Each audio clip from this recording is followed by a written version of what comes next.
नमस्कार साथियों, स्वागत है आप सभी का हमारे YouTube चैनल में। आज के वीडियो में हम बात करने वाले हैं बेसलाइन आकलन सत्र 2022-23। अंतिम तिथि बताई जा रही है 10/8/2022।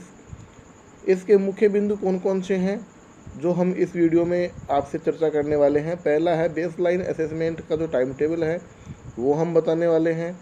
दूसरा है बेसलाइन असेसमेंट डाटा एंट्री हमको किस प्रकार से करनी है स्कूल लॉगिन तथा स्टाफ लॉगिन के द्वारा। और तीसरा है बेसलाइन असेसमेंट के आधार पर विद्यार्थियों का समूह निर्माण हम किस प्रकार से करेंगे। तो ये सारी की सारी बातें हम इस वीडियो में करने वाले हैं, बने रहिए मेरे साथ।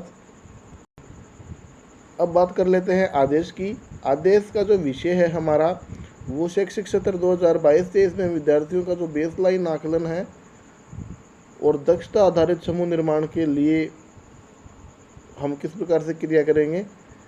तो यहाँ पर जो राजस्थान के शिक्षा में बढ़ते कदम के तहत जो रेमेडिएशन कार्यक्रम है, प्रथम चरण जुलाई से सितंबर और सत्र आरंभ के 10 दिवस के भीतर जो विद्यार्थियों के लर्निंग लेवल की जांच के लिए बेसलाइन असेसमेंट कराया जाना है। यह बेसलाइन असेसमेंट वर्कबुक में 10 अभ्यास वर्कशीट के बाद दिया गया है। बेसलाइन असेसमेंट विद्यार्थियों द्वारा करवाए जाने हेतु निर्देशित किया गया था। विद्यालयों में बेसलाइन असेसमेंट की प्रक्रिया पूर्ण नहीं हुई है, अतः उनके लिए रेमेडिएशन कार्यक्रम को सुचारू रूप से प्रारंभ करने के लिए बेसलाइन आकलन और दक्षता आधारित समूह निर्माण हेतु जो समय सीमा है उसका पुनर्निर्धारण निम्न रूप से किया गया है, जिसमें जो निर्देश है, पहला जो रेमेडिएशन कार्यक्रम के प्रथम चरण में विद्यार्थियों के लर्निंग लेवल की जांच के लिए वर्कबुक में 10 जो वर्कशीट है उसके बाद में बेसलाइन आकलन है वो करवाया जाना है। जिन विद्यार्थियों को वर्कबुक उपलब्ध नहीं हो पाई है, तो साथियों यहाँ सभी विद्यार्थियों को वर्कबुक मिल गई है, लेकिन जिनका एडमिशन बाद में हुआ है उन विद्यार्थियों को उपलब्ध नहीं हो पाई है। तो ये जो लिंक दिए गए हैं हमारी, ये लिंक आपको हम डिस्क्रिप्शन में उपलब्ध करवा देंगे। जो rajsamsa.nic.in, यहाँ से आप वर्कबुक डाउनलोड करके और प्रिंट निकलवा करके आप विद्यार्थी को देवें, जिससे कि वो भी जो बेसलाइन है उसमें शामिल हो पाए। उसके बाद में विद्यार्थियों द्वारा बेसलाइन असेसमेंट पूरा करने के बाद शिक्षकों को इसकी जांच करनी है तथा विद्यार्थियों द्वारा दिए गए सही उत्तरों की संख्या की गणना करनी है। प्रत्येक सही उत्तर के लिए 1 अंक है। विद्यार्थी बेसलाइन असेसमेंट वर्कबुक में अथवा वर्कबुक उपलब्ध नहीं होने पर स्वयं की नोटबुक में इस काम को करेंगे। बेसलाइन आकलन में विद्यार्थी के प्रदर्शन का वर्कबुक में रिकॉर्ड संधारण किया जाएगा। इसकी प्रविष्टि शाला दर्पण मॉड्यूल में भी दिनांक 5 अगस्त से प्रारंभ की जाएगी। तो ये अभी लाइव नहीं हुआ है, जब भी ये लाइव हो जाएगा तो हम आपको वीडियो के माध्यम से इसके बारे में बताएंगे। अगला जो पॉइंट है हमारे पास यहाँ, इसके आधार पर शिक्षकों द्वारा विद्यार्थी समूहीकरण कर विद्यार्थियों के लर्निंग लेवल पर आधारित आवश्यक सहायता भी प्रदान की जाएगी। बेसलाइन आकलन 3 से 5 के लिए 5 अगस्त और 6 से 8 के लिए 9 अगस्त यहाँ पूर्ण किया जाना है। तो बेसलाइन असेसमेंट के लिए टाइम टेबल जो यहाँ है 3 से 8 के लिए 10 अगस्त और बेसलाइन असेसमेंट हेतु शाला दर्पण पर जो मॉड्यूल लाइव होगा वो 5 अगस्त से, और शाला दर्पण पर अपडेट करने की जो दिनांक है वो है 18 अगस्त। अब अलग अलग जो डेट दे रखी है वो आप यहाँ देख पा रहे हैं। हिंदी, अंग्रेजी और गणित की कक्षा 3 की यहाँ 5 अगस्त, 8 अगस्त और 10 अगस्त है। समय भी यहाँ दे रखा है। समय तो सभी का 9:30 से 10:30 तक का है। दिनांक सभी की 18 अगस्त है। तो यहाँ टाइम आप देख पा रहे हैं। तीसरी क्लास के लिए है 5, 8 और 10 अगस्त, चौथी के लिए है 5, 8, 10। तो सभी के लिए ये जो डेट है वो दी गई है। नोट करके एक चीज़ दी गई है कि जिन विद्यालयों में उक्त वर्णित अवधि में किसी भी कारणवश यदि परीक्षा नहीं हो पाती है तो वे 12 अगस्त रिजर्व डे जिसको रखा गया है बेसलाइन असेसमेंट करवाना सुनिश्चित करेंगे, परंतु इस बात का ध्यान रखेंगे कि 12/8/22 को आयोजित होने वाले देश के भक्ति गीतों का कार्यक्रम इससे पृथक होना चाहिए। जो एक कार्यक्रम और है 12 तारीख को, वो भी इससे अलग होना चाहिए, ये बात यहाँ कही गई है। बेसलाइन आकलन डाटा प्रविष्टि किस प्रकार से करनी है, तो वर्कबुक में दिए गए बेसलाइन आकलन में विद्यार्थियों के अंकों की प्रविष्टि के लिए शाला दर्पण पर मॉड्यूल अलग से बनाया गया है। शाला दर्पण मॉड्यूल पर बेसलाइन असेसमेंट में विद्यार्थी के प्राप्तांकों के आधार पर विद्यार्थी का यहाँ समूह निर्धारण किया जाएगा, समूह 1 और समूह 2। अभी इसका आधार क्या होगा ये भी बात आएगी आगे। शिक्षक इस डाटा का उपयोग करके अपनी कक्षा में निश्चित अवधि के दौरान अपने कक्षा के समूह बना सकते हैं।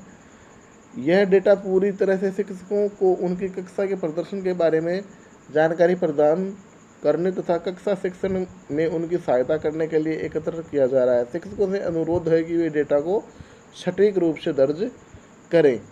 अब यहाँ दूसरा पॉइंट है हमारा, शाला दर्पण मॉड्यूल पर बेसलाइन असेसमेंट की एंट्री हम किस प्रकार से करेंगे, तो वो आप थोड़ा देख लीजिए। जैसे ही ये लाइव होगा तो हम आपको लाइव दिखा देंगे। अभी तो शिक्षक डेटा प्रविष्टि 2 तरीके से कर सकते हैं, यहाँ स्कूल लॉगिन के माध्यम से और स्टाफ लॉगिन के माध्यम से। तो पहले हम यहाँ इसको थोड़ा जूम करके आपको दिखाते हैं कि आपको जो स्टाफ विंडो है उसमें दे रखा है कक्षा का सिलेक्शन करना है और दर्ज किए गए अंकों के आधार पर विद्यार्थी का जो समूह है वो भी यहाँ दिखाना है। ये थोड़ा प्रिंट क्लियर नहीं है। उसके बाद में जो प्रोसेस है ये आप यहाँ देख पा रहे हैं कि स्कूल लॉगिन के माध्यम से विद्यार्थी जो विषयाध्यापक है बेसलाइन असेसमेंट मॉड्यूल पर कक्षा सेक्शन और विषय का चयन करेंगे जिसमें वो डेटा प्रविष्ट करना चाहते हैं। कक्षा चयन के बाद में ही विद्यार्थियों की सूची प्रदर्शित होगी। शिक्षक को प्रत्येक विद्यार्थी के प्राप्तांकों की यहाँ प्रविष्टि करनी होगी। अंक प्रविष्टि के साथ ही विद्यार्थियों को उनके प्रदर्शन के आधार पर समूहीकृत करने का सुझाव दिया जाएगा। जिन विद्यार्थियों का बेसलाइन असेसमेंट पूर्ण नहीं हो सका उनकी डाटा प्रविष्टि को खाली रखा जाएगा और बेसलाइन असेसमेंट कंप्लीट किए जाने के बाद में उनकी एंट्री कर दी जाएगी। स्टाफ लॉगिन से बात करेंगे तो यहाँ केवल कक्षा अध्यापक है वो एंट्री कर पाएंगे स्टाफ लॉगिन से। यह संस्था प्रदान सुनिश्चित करे कि बेसलाइन असेसमेंट की जो डाटा प्रविष्टि है उससे पूर्व जो क्लास टीचर मैपिंग है और सब्जेक्ट टीचर मैपिंग है, इन दोनों के वीडियोज हमने अपने चैनल पे डाल रखे हैं। यदि ये प्रक्रिया समझ में नहीं आ रही हो तो आप वहाँ से प्ले लिस्ट में जाके देख सकते हैं। ये दोनों कार्य आपको करने पड़ेंगे तभी आपको जो बालक बालिका है उनकी सूची शो होगी। उसके बाद में शिक्षक प्रत्येक विद्यार्थी के प्राप्तांक है वो प्रविष्ट कर देंगे। तो अंकों की प्रविष्टि के साथ ही विद्यार्थियों को उनके प्रदर्शन के आधार पर समूहीकरण भी किया जाएगा। तो यहाँ 7वां जो पॉइंट है, जिन विद्यार्थियों का बेसलाइन असेसमेंट कंप्लीट नहीं हो पाया है उनकी जगह खाली रख ली जाएगी और उसके बाद में एंट्री कर दी जाएगी। तो शाला दर्पण पर बेसलाइन की जो असेसमेंट डेटा रिपोर्ट है वो भी स्कूल लॉगिन पर उपलब्ध रहेगी। बेसलाइन असेसमेंट डाटा की रिपोर्ट सारांश में कुछ इस प्रकार से है, जैसे विद्यार्थी का पूरा नाम यहाँ मिलेगा आपको, बेसलाइन असेसमेंट प्राप्तांक मिलेंगे, कौन से समूह में बालक या बालिका है। आप इसका प्रिंट भी निकाल सकते हैं और बालकों को जो समझाने के लिए भी इसका प्रयोग आप कर सकते हैं। ये कुछ इस प्रकार का इंटरफेस आएगा शाला दर्पण पे, ये आप देख पा रहे हैं। उसके बाद में बेसलाइन असेसमेंट की मॉनिटरिंग की बात करते हैं तो जो पीओ साहिबान है, संस्था प्रधान है, वो विजिट कर इसकी मॉनिटरिंग करेंगे। अब है बेसलाइन असेसमेंट के डाटा को शाला दर्पण पर अपडेट। तो यहाँ आप डेट देखेंगे कि 5 अगस्त तक 3 से 5 और 9 अगस्त तक 6 से 8 तक इसकी जानकारी प्रविष्ट करेंगे। आगामी 3 दिनों में प्रविष्टि संस्था प्रधान द्वारा संबंधित अध्यापक से करवाई जाएगी। अब हम बात करते हैं बेसलाइन असेसमेंट के आधार पर जो विद्यार्थी की ग्रुपिंग है वो किस प्रकार से होगी। तो वर्कबुक में दिए गए बेसलाइन आकलन में प्रदर्शन के आधार पर लर्निंग लेवल के अनुसार विद्यार्थियों को 2 समूह में यहाँ बांटा जाएगा। बेसलाइन आकलन में 60% से अधिक स्कोर करने वाले तो समूह ए में आ जाएंगे और 60% से कम वाले समूह 2 में आ जाएंगे। तो इसमें कोई ज़्यादा समझने वाली बात नहीं है। 60% से ऊपर वाले 1 में और 60 से नीचे वाले 2 में। प्रत्येक प्रश्न वो 1 अंक का आपके लिए बता रखा है पहले से ही। तो संस्था प्रधान सत्र बीतने के साथ ही विद्यार्थी की प्रगति को देखकर विद्यार्थी समूह को स्वयं के स्तर पर भी परिवर्तित करने के लिए अधिकृत रहेंगे। समूहीकरण में संस्था प्रधान द्वारा आवश्यक रूप से सुनिश्चित किया जाए कि विद्यार्थी में हीन भावना नहीं आए। कोई शिकायत प्राप्त होने पर संस्था प्रधान द्वारा उसका त्वरित निवारण किया जाएगा। उसके बाद में समूह का निर्धारण बेसलाइन असेसमेंट की जो शाला दर्पण प्रविष्टि के आधार पर स्व आकलित हो जाएगा। संस्था प्रधान विद्यार्थी की प्रगति के आधार पर विद्यार्थी समूह को बदलने के लिए यहाँ अधिकृत रहेंगे। समूहीकरण के आधार पर विद्यार्थी के ज्ञान का आकलन यहाँ नहीं किया जा सकता। समूहीकरण के आधार पर किसी भी विद्यार्थी के ज्ञान का आकलन नहीं करना है, अतः संवेदनशीलता रखते हुए विद्यार्थियों के सीखे जानने वाली दक्षताओं को ध्यान में रखते हुए उक्त ग्रुप बनाने हैं। लास्ट जो पॉइंट है यहाँ, यह विशेष से ध्यान रखा जाना चाहिए कि लर्निंग गैप की क्षतिपूर्ति के लिए कक्षाओं में कक्षा स्तर से न्यून स्तर के विद्यार्थियों के समूह बनाए जाने पर इस बात का पूरा ध्यान रखा जाए कि कोई भी विद्यार्थी हीनता से ग्रसित नहीं होवे। तो कुल मिला के बात यह है, विद्यार्थियों के 2 समूह बनाने हैं हमको, और जो बालक है उसमें हीनता की भावना नहीं आनी चाहिए। वो ऐसे नहीं सोचे कि भाई मेरे को लेवल 2 में रख दिया।